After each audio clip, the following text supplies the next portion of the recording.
నమస్కారం, welcome to వంటింటికి దారేది.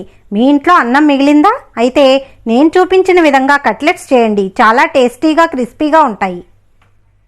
కావలసిన పదార్థాలు: మిగిలిన అన్నం, ఉడికించి మ్యాష్ చేసుకున్న పొటాటో, ఉల్లిపాయలు, కొత్తిమీర, పుట్నాల పొడి, చిల్లీ ఫ్లేక్స్, ఉప్పు, జీలకర్ర పొడి, ధనియాల పొడి, చాట్ మసాలా, ఆయిల్. వీటితో తయారీ విధానాన్ని ఇప్పుడు చూద్దాం. మిగిలిన అన్నాన్ని ఒక మిక్సీ జార్లో తీసుకుని మిక్సీ చేసుకుని ఒక బౌల్లోనికి తీసుకోవాలి. అలా తీసుకున్న అన్నంలోకి ఉడికించి మెదుపుకొని ఉంచుకున్న బంగాళదుంపను వేసుకోవాలి.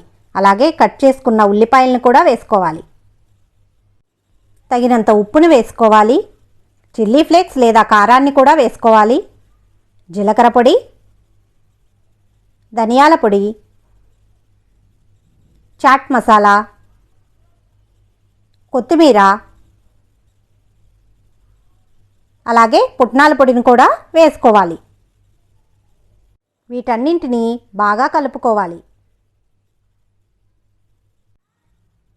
చేతికి ఆయిల్ని రాసుకొని ఆ మిశ్రమం నుంచి కొద్ది కొద్దిగా తీసుకుంటూ మీకు నచ్చిన షేప్లో లేదా ఇలా కట్లెట్స్లా చేసుకొని పక్కన ఉంచుకోవాలి.